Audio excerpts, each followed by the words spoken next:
约瑟吗？是我。你私自贩卖粮食到泰沙镇，我们依法拘捕你。我私自贩卖？我在这里看了20多年了，兄弟，哪一单不是正规操作？今天怎么就私自贩卖了？别跟我讲道理。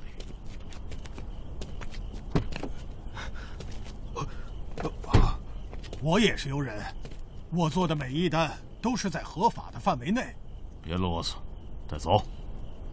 不是你们，你们不能这样，你们。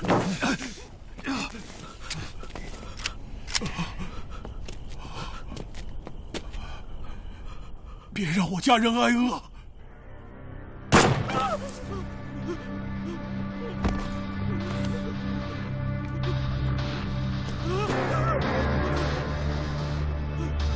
小队，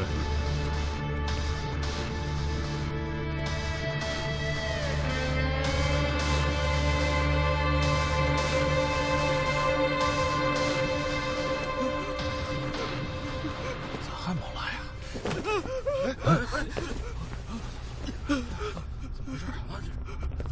怎么回事？约瑟大叔呢？他们看向他把我杀了。为什么？我不知道，说是他私自贩卖。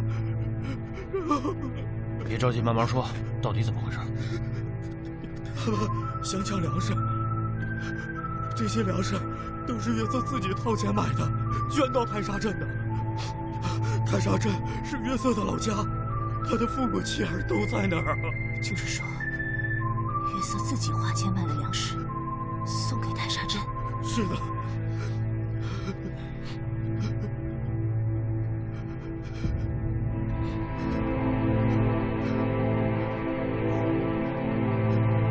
他是泰沙镇的英雄，放心吧，我们签单，出车，一定送到。